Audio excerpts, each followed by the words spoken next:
Okay. Hello, Alyssa. Hello and good morning, Asher. Good morning. How are you doing today? I'm doing great. I got up and I got to my yoga class, got getting things going, feeling well and full of energy. How are you? Fantastic. I'm glad to hear. I'm doing well also. Haven't worked out yet, but the day started pretty well. Good, good. So yeah, if we could start off maybe and you can give a brief intro about yourself. Now I know we started working together about, I think it was about 4 months ago, and we worked together for a couple of months. So maybe if you could give a brief, introduction to who you are, what you do, what kind of issues, health issues you were dealing with when you came to see me, and we'll go from there. You got it. Well, my name is Alyssa Waters and I am 36 years old. And I am all about transformation and helping others realize their own dreams as a life coach, a health and wellness coach, and a spiritual coach. I am all about health and wellness. And there came to a point in my life where, so I had a couple of things going on that led me to you. One was a surprise help, and one was the thing that got me there. My first was my neurodivergence, my ADHD and my autism. I had been doing everything that I could holistically for a long period of time before I had considered treatment, as there was a stigma around taking medication and I had some limiting beliefs around that. And I got to a certain place with myself where I had lost weight, I had quit drinking, I had been, eating pretty well, I had been serving my community, I exercised regularly, I doing everything that I can to help myself and be a friend of myself for optimal wellness. And I was still running into the same situations, if not getting worse, around the ADHD, and it was starting to affect my self-worth. So I did actually get on treatment a year ago when it comes to medication, and I had been doing well with that.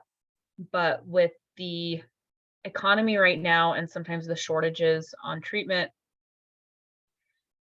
they had gotten into my treatment a little bit, and I started exploring different ways of modalities around how I can help myself. And that's when I found you. So I booked an appointment and I said, that's interesting. I had been meditating for some years. I had understood the the the brain science is so cool, and different brainwave states like alpha, theta, delta, and what they do for us. So I said, this is really interesting, especially as somebody who's a personal growth partner. I wanted to also explore modality because, hey, maybe this might be something as an option to mention to those that I serve.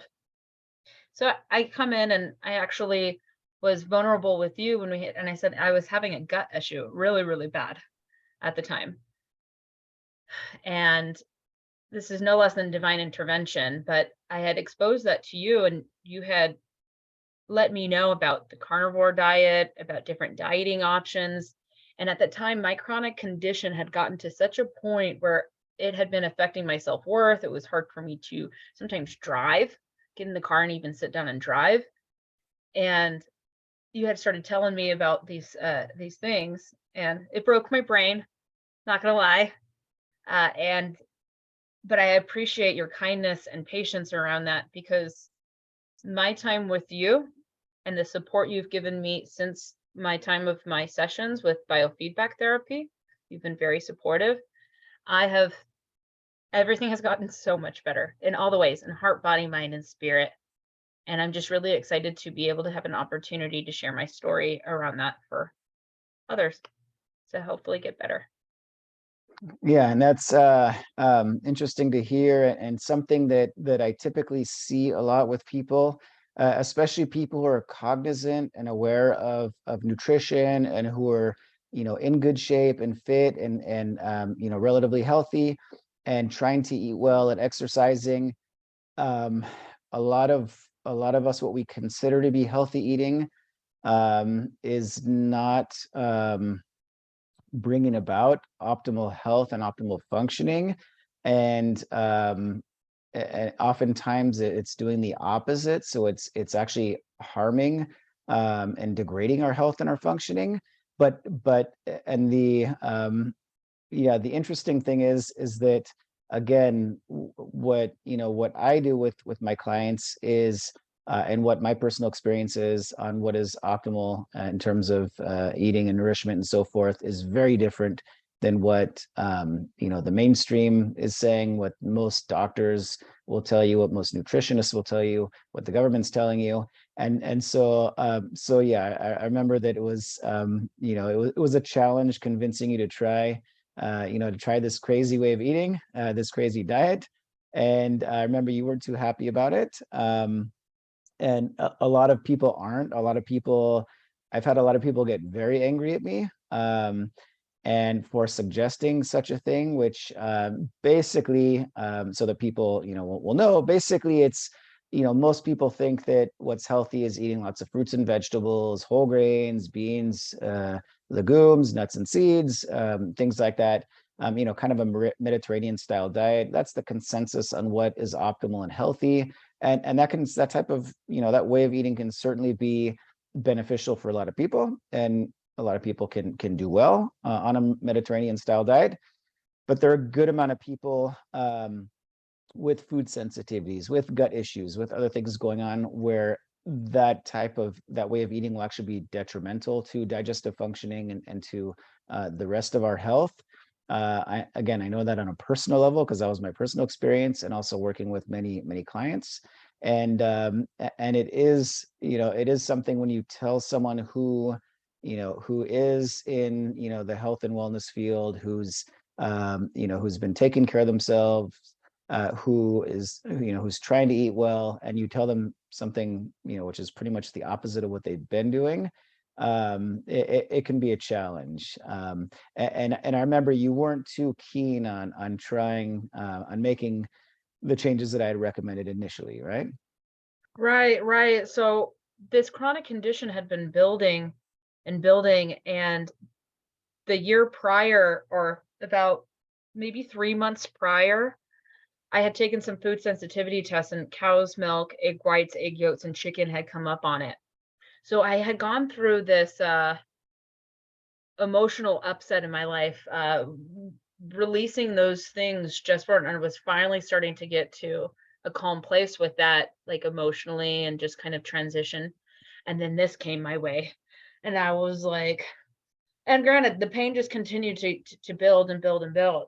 And so as me, I was like, oh my gosh, I have to do this again, but even more extreme. And the panic, the fear came in because it started coming in, like, first of all, confusion because of everything. Like, as you said, we're taught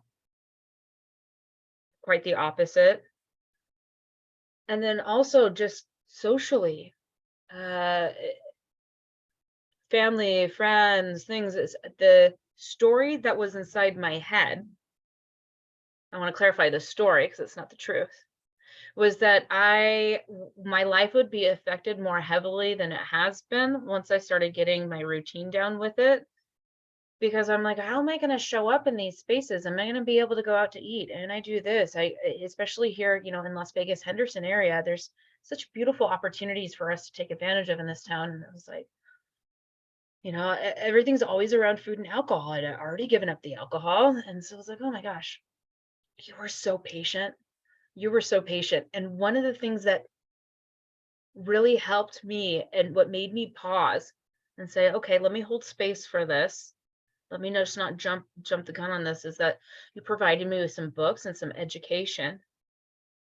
But you also didn't humor me in the sense of backing down on your evidence of what you've seen in your life because of the energy of upset that I had. So by leaving me and providing me a pathway for potential for me to learn about it on my own and embrace that and kind of take a moment to really, pun intended, digest mentally,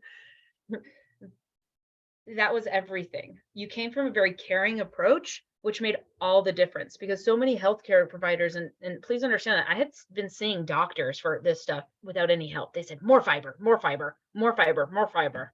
It wasn't until I started, well, It took me a moment. I went down just to the fruits and vegetables and the meat. I did that first. And then I had one of the biggest flare-ups because of all the fruits and vegetables I was continuing to pump into my body. And then I said, okay, I had a radical surrendering. I'll just do the meat. Fine. Let me just try this experiment. Let me just do it. It took me a little bit, to kind of like any change in our life, whether we're moving homes, there's a change in the family, there's a change in the health, whatever that is, there's always that transition of getting comfortable. We're out of our comfort zone. But once it started getting going, my skin started to clear. All of my symptoms started to go away. Inflammation went down. And you were right. I was satiated longer. I didn't need to eat as often, which actually relieved the system because it didn't have to be used so much, my digestive system. And so it's bringing relief because that wasn't having to be operating so fully all the time because the fruits and vegetables just cut in and out. So Yeah, yeah. and can you talk about what your diet looked like before we started working together, so that people kind of have an idea of what type of diet led you to all these health issues? Because you weren't, like I said, you weren't on a junk food diet. You were doing what most people would consider to be, you're on what most people would consider to be a very healthy diet. Well, growing up, I had the standard American diet. I grew up in the 80s and the 90s, early 2000s. So there was, and also my parents both worked, and I'm also the youngest. So by the time it got to me, things started kind of not as many home cooked meals. So there was a lot of frozen food growing up, a lot of processed food growing up, a lot of dairy, a lot of dairy, uh, carbs, bread. Really, growing up, there really wasn't a filter with any of that until my teenage years. And, coming from a place more of lack with insecurity and from a different body image way, maybe I became more mindful at that time. But the relationship with that, with food, was always consume as much as I can, go for seconds. I was never a big soda drinker or anything when I was younger. A lot of sugary juices, though, just as bad and really bad. And as an adult, it kind of came and went. But by the time I had met you, so about in 2018 is when I quit drinking, and some of my diet stuff did start cleaning up then. So just in case for those watching in the future, it's now 2023. Holy cow. It's Mhm. now 2023. So I had been eating pretty clean. I had good fruits and vegetables, mindful about how much carbs and whatnot putting in, but I also had sugar addiction as well. So it's common for people who have had alcoholism or binge drinking or alcoholics to start craving sugar after they quit drinking too, to replace what we've been ingesting. So candy, I love sweets, ice cream, a lot of processed things like that. And then about a few months before I had met you, that got kicked out because I didn't have the dairy or the chicken or the eggs anymore, which is, you know what? As we're talking about it, my shopping life and my cooking life and time has so simplified in such a beautiful way, and I save so much money. I just have to mention that. I love having open decision making and more time that I would have normally put into shopping or cooking or providing like that. Now I can put it towards other places. So there was a lot of gifts in this situation, a lot of gifts through this awakening of health of sorts. Yeah, and I think, a lot of people initially when they hear about this way of eating, they think they see the simplicity as being a disadvantage, but once you get used to it, it's most people feel that it's a big advantage and don't see it as a disadvantage, because you lose the desire for variety and for eating, a ton of different types of foods. So yeah, it starts off as seeming very daunting and challenging, but once you kind of get into it and get used to it, it's yeah, I find it to be a big advantage. Yeah, it's like once I changed my mindset of what am I losing compared to what am I gaining, my whole mindset shift. I agree. I agree with you. Mm. And how long after you dropped all the fruits and vegetables and uh, just started eating meat, how long after that did you notice the significant improvement in your different symptoms that you had mentioned? Immediately. Immediately. It's the results. That's why that's why I'm so enthusiastic to talk about this at any time. Immediately. And pretty quickly too. Now, I'm still still healing and stuff, but those symptoms I'm not experiencing. My quality of life has just improved. I might cry. Has just improved so much. I'm so grateful. And I'm so grateful to those who have studied and those staying grounded and practical in your approach, but also to the self. I have to thank myself for it's just an experiment. It's just a test. It doesn't have to be this all or nothing. Just try it. Cause I promise if you try it, you're going to realize, oh, okay, there's something here. I feel better. I'm sleeping better. I can exercise again. I can go on a road trip. I don't even have to worry about how I'm going to get across town because I'm in so much pain. Uh, so my relationships and remember, there's a clear connection with the gut and the brain. So there's a very common thing also for neurodivergent persons to have gut issues. There's a statistical link as we're still learning. 'Cause there's such little research around these things, especially for women, especially around women and girls, so around some of these spaces. So it's even helped me improve in those areas as well. Yeah. Right. And yeah, just so people understand the issues, I mean, you had some pretty serious issues, pretty debilitating issues. From what I remember, extremely painful. And I remember you having to Yes. cancel a couple sessions because you were in so much pain and couldn't make it, make the 10-minute drive to the office. Yes. And if I remember correctly, this is all before you started, you changed your diet and started eating carnivore. And then that, if I remember correctly, resolved and went away pretty quickly. And I think it was, I mean, maybe a matter of a couple of weeks. Correct me if I'm wrong, but Hmm. and then you were back working out again. Where if I remember correctly, you had gone a while without being able to exercise and that type of thing. Yes, and that's hard for me because that's what helps me regulate a lot of anxiety, depression, a lot of mental health is revolved around movement for me. And I just whoever's watching this, I just want you to to picture me. I'm all together now. I want you to picture me about 10 pounds lighter because by that time I had kind of like dropped some weight with the stuff that had been going on. Not exercising though, just because of health stuff. Disheveled bun, I'm coming in some sweats. I'm like, okay, I'm coming to biofeedback therapy.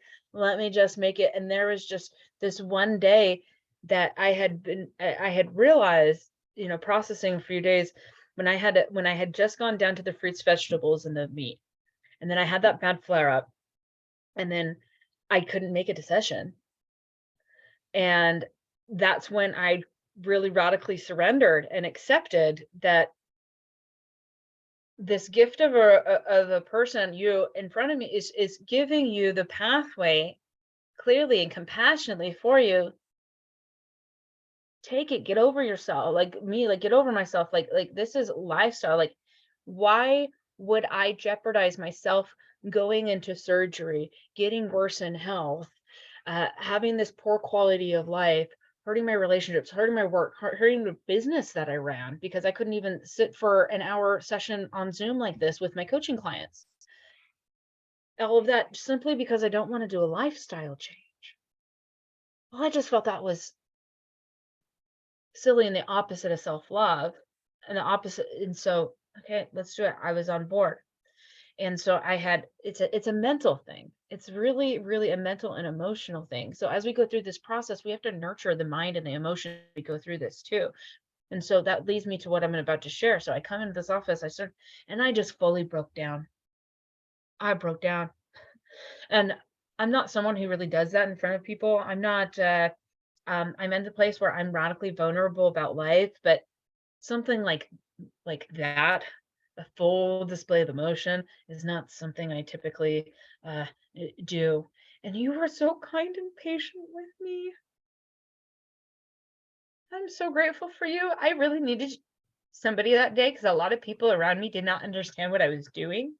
And they thought that I was maybe possibly hurting myself, but they just don't understand. So it's also that pressure, so it's almost kind of like manifesting in silence, or it's like almost kind of like good when we're going about this process to not overly share, because what happens is that other people will project their fear onto you, but it's their fear, it has nothing to do, and we have to follow our own authorities. So I came in right, how am I gonna, I can't go to eat, I can't do this, and you were like, I still go out to eat. I was wondering, I still do this. I still have friends. Yeah, but you didn't BS me either. And that's what I mean by not humoring me, of like letting me self-pity. You let me do my thing, but it you didn't add to that, or you didn't, but you also weren't stern, or like, I've never had somebody that's what I needed compassion. I needed love in that moment, and that's what you provided me in that day. And I was so appreciative of that connection, and that what you provided me and that you opened up with, because I needed to hear that. And that's all I needed. And then from there, I feel like it's only been up from there. And I've just been healing. And now I was able I was really worried because I do quarterly retreats for my coaching business and around the seasons. And I had the spring one coming up, and I had that all planned out, and I had those tickets open. And I was concerned. I'm like, am I going to even be able to get in the car to drive to the place, let alone take them on the hike and do that yoga that we're talking about and be able to do. And it's like, oh my goodness, but I was able to. I was able to, and it was just right on time. So you're a healer on many ways, not just nutritional therapist, not just with the biofeedback, but just soul to soul. You're a kind, compassionate person and empathetic, and that's what we need. And I really have to say that the magical ingredient was love. Was just love for myself, you love for yourself, for you to take your journey and to do these things, and then to show up and fill a need in your community, regardless of all of that you take in. That's gotta be a lot. You're breaking a lot of brains. Not breaking them. That's not what I mean. Let me correct that, because a lot of stuff we're healing the brain. Thought, a belief. You broke my beliefs. Let me, because you help function my, you did the opposite of break my brain, Mm. but my thoughts. And so I really recommend this for anyone who is on the fence, scared. You're not alone, and there's community. Lost, not sure what to do. If you have a lot of external pressure coming from you, trying to tell you what to do, but you know that this is right for you, got to shut that out. You got to choose what's right authority to you. Remember that they're projecting their fears onto us. And I'm so glad that I did that. I'm so glad.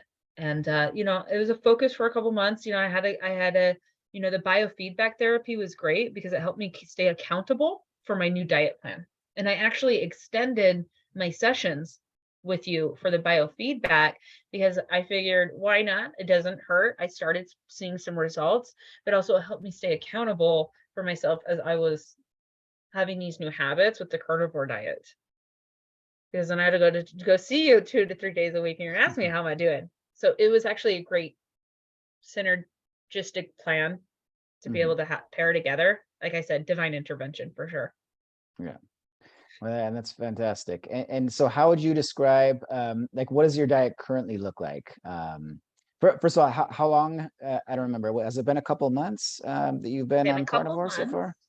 Uh, and I've gained some weight, which is great awesome. because I never saw it in my life because I had lost 50 pounds in a healthy way and kept it off a few years before, a handful of years before I had met you. And so I had already been at a really good healthy weight, and then the health thing happened, and I was like, how am I was so worried about getting too skinny. And so my diet now is beef, uh, mostly beef. I love ribeyes. This is so we need the fatty meat, right? This is the one time. And remember you said you need to eat the fat. I was like, ew, the fat again. Broke a limiting belief. And so when we're eating all the carbs and all the sugar and all of that, yeah, maybe fat's not great in their diet, but if this is all we're eating, it's a big staple. And there is some really, really tasty, savory ways to be able to enjoy it. And it doesn't have to be as it's not as gross as you think, especially if you crisp it up.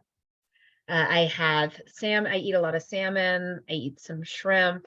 I do have some pork. I tried to limit that to where it's not like the main thing in my diet, but it's nice to be able to enjoy some pork sometimes. But there's a big variety, a lot more variety of presentation that I thought originally that we could do with it.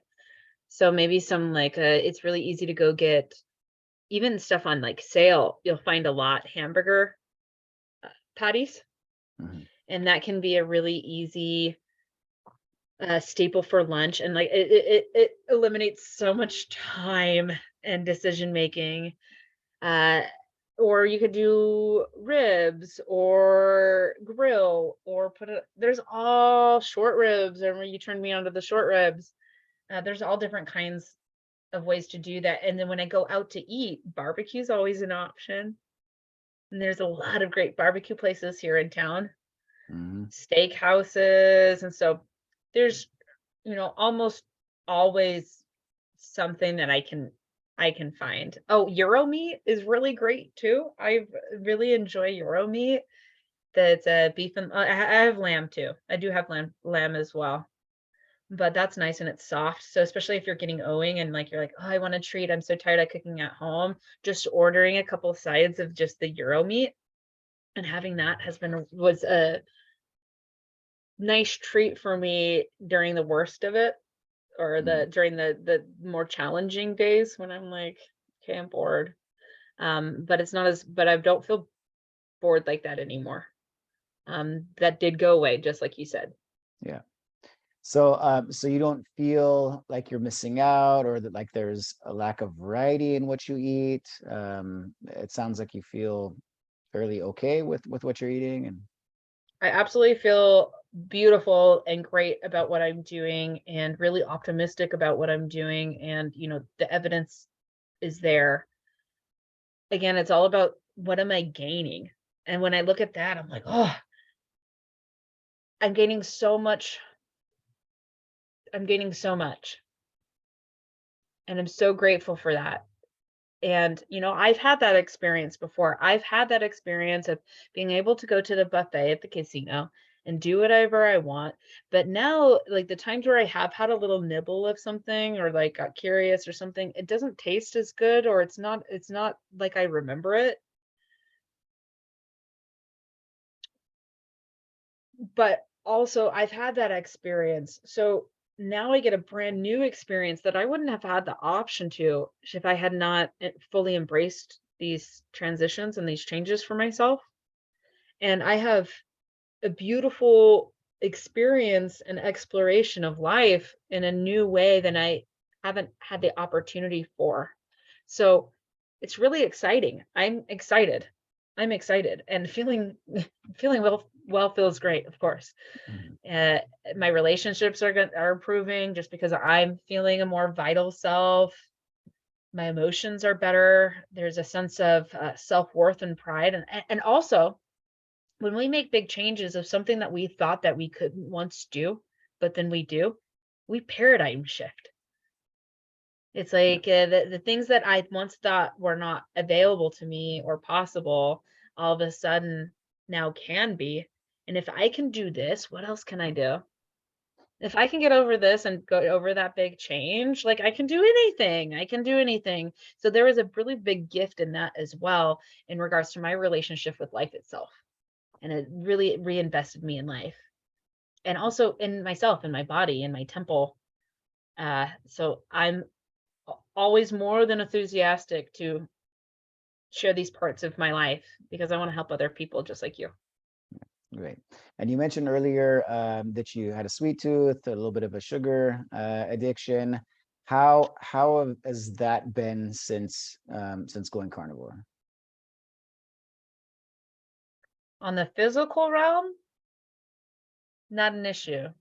The more mental and emotional stuff, it can be. Sometimes I might be craving little things, but that's not coming from a physical health thing.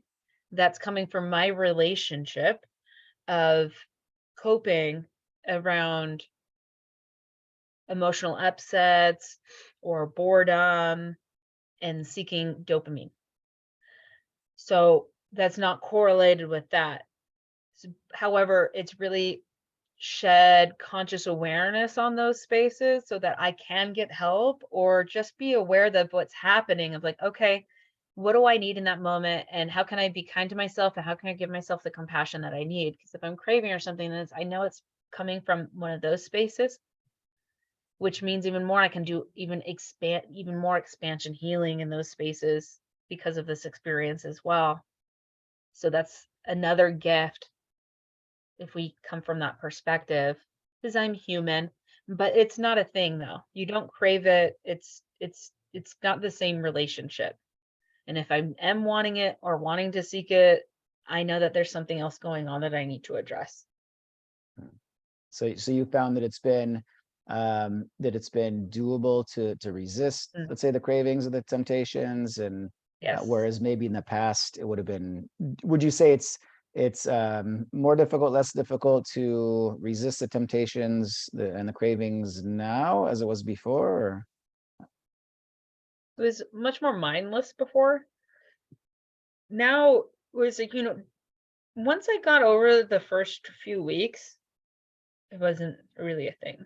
It wasn't too much, and I just have to and I try to be mindful and kind to myself. I'm not gonna hold myself in my room forever, I can't do that, but also just being kind to myself to remember that visual cues and cravings and in psychology is a thing, so trying to remove visual cues or certain things or being vulnerable about others around me, especially, so 'cause it's an addiction for all of us growing up in America, it's in everything. It's even in bread. So just being kind to yourself and if you can treat it as such like that, like you're stopping another bad habit, it's a lot easier to handle. Just as long as you if you can approach it from those spaces. So just like if you're helping if a friend of yours or a loved one of yours has is trying to overcome and recover from addiction of any kind, we're going to be mindful and helpful and aware, hopefully, to that person. So letting your inner circle know and be vulnerable was helpful for me because work smarter, not harder. Eliminate, some of the things and being mindful and caring to yourself about your own patterns. Like when is it that I crave these things? Is it coming from an emotional space or is it coming from, I'm hungry, or because we don't ever need sugar Mhm. nutritionally. Right. And how's the social aspect panned out? Like you mentioned initially that you were worried about not being able to eat at restaurants or go out to eat with friends. How has that been since you went carnivore? It's been good. It's been good. I At first it was a little different, and I don't like the extra attention. How come you're And eating the a steak and question nothing else? sometimes, but the more I accept myself and the stronger my conviction with myself, who cares? It doesn't matter the outside anyway, because I know that that's best for me. But it hasn't changed. It's been There are still places for us to go out and eat at and things for me to find and get creative with. When it comes to parties or potlucks, it's just or traveling, it's a sense of preparedness. So it's just creating new habits in me of thinking ahead of time and being proactive with myself to make sure that, like, do I need to bring my own food? Or let me look at the menu before we go out. Or actually, I've had a lot of really loved ones really try to be very, very kind around these things and mindful around these things. So I get to see the love back given back to me as well by them saying, "Oh, I know that you're on this diet. This is just for you," or "What can I make for you?" Or it was nice to realize I had support where I was scared. I was scared. My fear told me I wouldn't have that. Now, you still get little questions. There's still, that's going to be in. Again, that's their fear projecting onto you. It has nothing to do with us. But I actually, I actually just held a potluck at my house for my birthday a month ago, and I made pot roast, and I ate the meat, and I left out the goodies for everybody else, and everybody else made all their other stuff. So it wasn't that big of a deal. It wasn't like, I'm getting quite used to it now pretty quickly. Yeah, It's just kind of normal life to me now, but I that's feel good. better. Yeah, that makes all the difference. All the difference. And have like friends, relatives, things like that noticed the improvement in your health and how you're feeling and so forth? And have they mentioned anything about it? And or do they know that it's, you mentioned that some of them know how you're eating now, and what have their thoughts been about all this? Yeah, yeah, supportive, mindful. I have to be, again, I have to be careful because what you get a lot is people like to compare. We can mindlessly compare ourselves to the environments. And so sometimes somebody will realize what you're doing, compare themselves, and then say, "Oh, I could never do that." That's detached from that. That's them, but supportive. Something that my dad and I used to do, and we used to like doing when I was younger, he would pierce uh, pan-sear ribeyes and stuff. And so that's actually something that we just enjoy. And he just eats just the steak with me. So that's what we'll have for, when he might come over. It's like, come over for dinner. It's like, he'll just enjoy it with me like that, which has been really nice. And it does remind me kind of a connection when we were kids. Um, you know, it's been supportive. Some of the first holidays emotionally was kind of a bigger thing for me too, getting over that. And I was surprised to see others wanting to maybe create some dishes around some of those things. But also, I'm not attached to that either. I'm just going to be prepared to bring what I need to bring. And sometimes I do bring what I need to bring. Like, let's say we're having something at the park and they're bringing sandwiches. Well, I brought my little grill and I'm making my steak. And to be Awesome. honest with you, my food looks way better than theirs. Exactly. And I'm not sharing. Of Well, because that's all I have. course. So, and what advice would you have for people who are kind of in a similar situation as yourself, where trying to eat better, kind of going the route of more fruits, vegetables, et cetera, kind of going the route of towards vegetarianism or veganism, and despite their health issues not getting better, and or getting getting worse, declining even more so, what would you tell them? Because again, for me, a big challenge is telling and trying to convince people to try this crazy way of eating that's the exact opposite of what just about everybody thinks is how we should be eating. So what would you tell someone who's having physical health issues, mental health issues, not feeling well, not functioning well, and they're trying to eat right, they're working out, they're not eating red meat anymore, or eggs or butter or whatnot, they're trying to eat more clean and fruits and vegetables, etc. What would be your advice to them? So if I'm hearing you correctly, you're saying Someone who has been making efforts at improving their health and improving their diets at that time on what they believed was correct for them, and their symptoms are still getting worse. Is that what you're saying? Yeah, because I have a lot of people who, Like and me. again, yeah, most people who come to me, are looking for help with their mental health issues, so with ADHD, anxiety, depression, things like that. And a lot of people either tell me, no, it's, it has nothing to do with diet or with nutrition because I eat healthy, so that's not relevant to me. Got you. um, I know that that's not the case, and I tell them, if you're eating healthy, you would be healthy, you wouldn't be sitting here in front of me talking to me. But many people are convinced that diet has nothing to do with their health issues, or that that they're eating well. And like I said, they're eating a Mediterranean diet, they're eating lots of fruits and vegetables, whole grains, beans and nuts and seeds, etc. What would your advice be to them? I have some. Okay. What I need you to do is to stop and pause. They need to stop and pause and take a third party observer of their life. Life is an observer sport.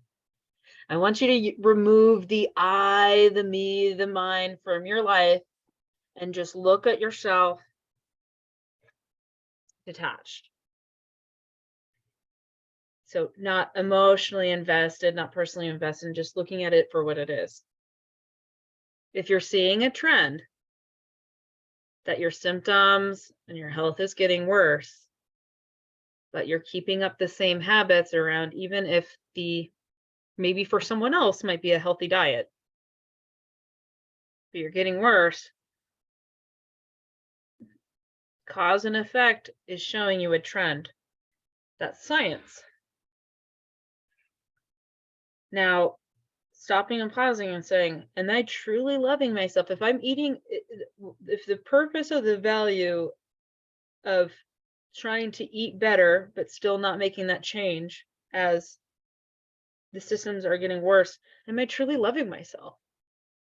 Or am I really digging my heels in and rooting into something or a belief that I told myself or I picked up conditioned from something else?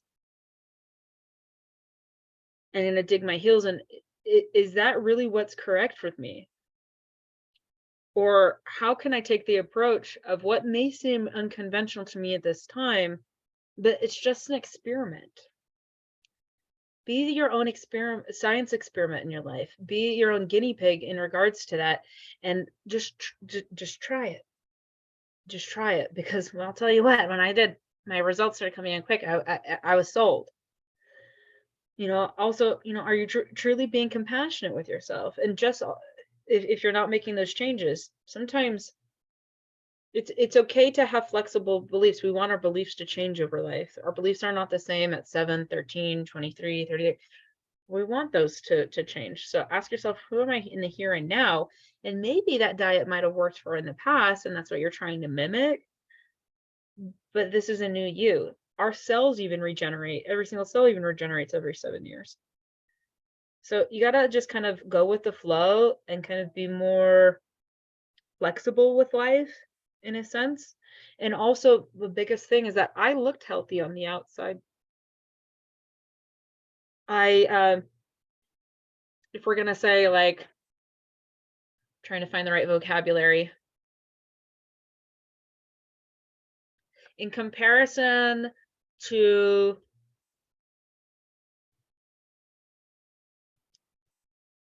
a lot of the physical health around us and in America right now, I look like I was still within my BMI.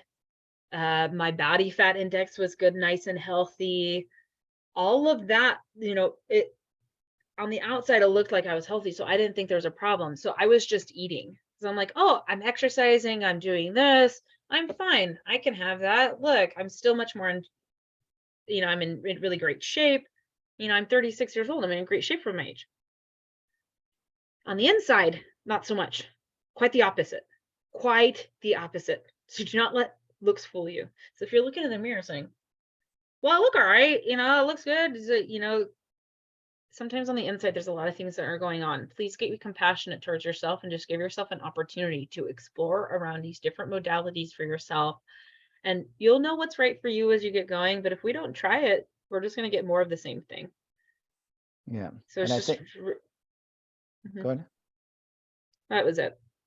Okay, yeah. And I think the nice thing about making these nutritional changes, and what I tell everybody, and what I think I told you also, is that when we're making the correct nutritional changes, um, the improvement that we experience in our health and functioning happens very quickly, within a Yes. matter of weeks. So it's not like you need to do Asher's crazy diet for 2 years, and then maybe after 2 years you'll start feeling better. It will probably most likely happen and be noticeable improvements within a couple of weeks. So what I usually tell everybody is just try this 30-day experiment. Like 30 days is nothing. And, if it doesn't work out for you, if you don't notice significant improvements in how you're feeling and how you're functioning at the end of the 30 days, whatever, go back to eating how you were eating before, and, not a big deal. Um, I can't remember whether that's ever happened. It's almost always where, like with you, within a week or two or so, the person's feeling much, much better and is floored and can't believe how good they're feeling, how quickly and how much their health issues have resolved and improved or gone away. And so that's the nice thing.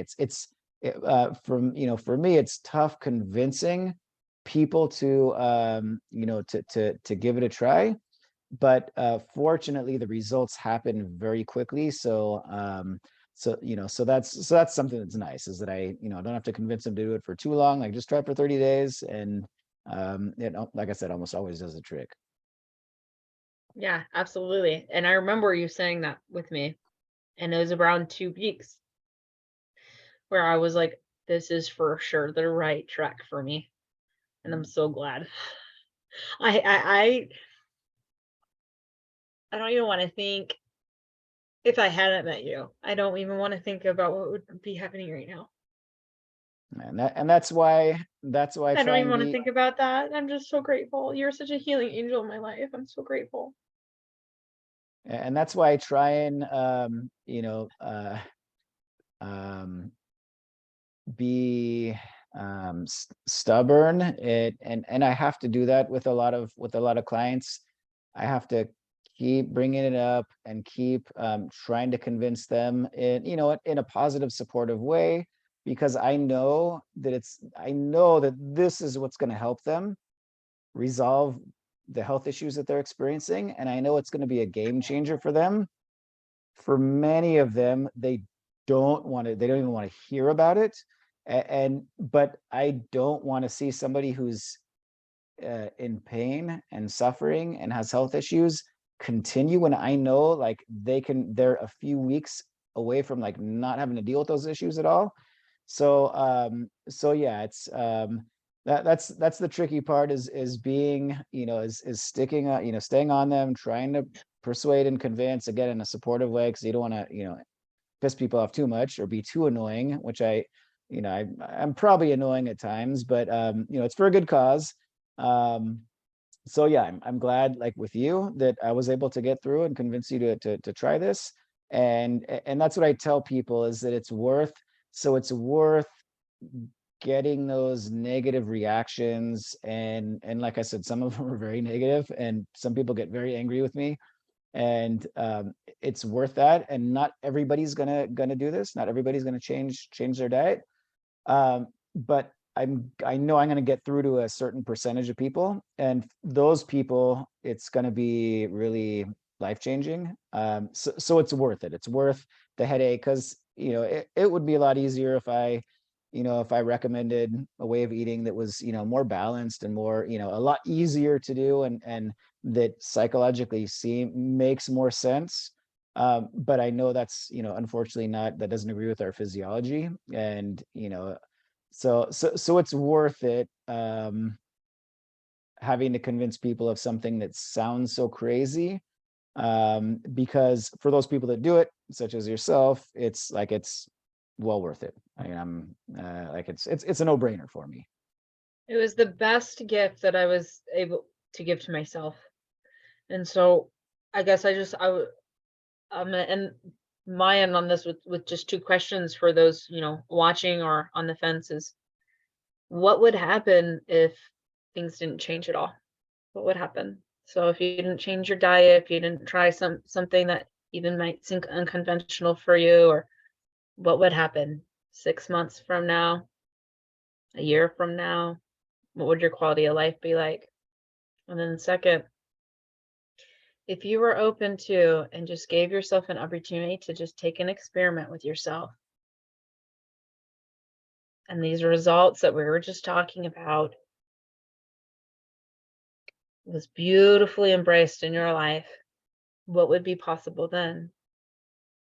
3 months, 6 months, a year from now? And just really think about those projections. So just like you were saying, those people who at that time believe that they're eating right, but still having persisting symptoms and not budging on that. That's who I'm talking to. What if things didn't change at all? Because the track and the trend shows exactly that. So it's just going to get worse. So avoidance is not the key. Go ahead and experiment. See for yourself. Nice. So yeah, can you tell everyone how they can find you online on social media if anyone's interested in working with you as in your coaching business, spiritual coaching, so forth? If where can they find you, and what types of services Thanks. do you offer? Thanks, Asher. Yeah, I'm a coach. I'm all about guiding others to the realization that they're the hero of their own story. I sincerely believe that when we come up with our own solutions, they create long-lasting results because we're not running our neighbor's race. We just don't know always how to identify those things because we have certain blocks and fears that we might be unconscious about. So I guide others there and I coach the person, not the situation. So I specialize in general life, spirituality, and health and wellness. But again, we can work around any of those things. It's all about transformation and results oriented. So I help you form smart goals and are your accountability partner. So you can find me at the business name is Waters of Wisdom, Life and Spiritual Coaching. My website is www.watersofwisdomlifecoaching.com. You can find me by Alyssa Waters on Facebook, Waters of Wisdom Life Coach on Instagram and TikTok and on YouTube. Awesome. And we'll put those links in the description below the video. So if you want to connect with Alyssa, you'll be able to easily. And I really appreciate you taking the time out to speak with me and to explain your journey and what you went through. And I'm sure it's going to be very helpful to a lot of people. Yes, thank you for the opportunity to share my voice and my truth and my story because it matters. Just like all those who are watching, your story matters. So make sure to take care of yourselves, everybody. I love you very much. Thank you so much, Asher, for helping me along this journey. What a wild ride. Yeah. Well, thank you. It was my pleasure. And yeah, thanks for coming on. Thank you so much. I hope you have a good day. Likewise.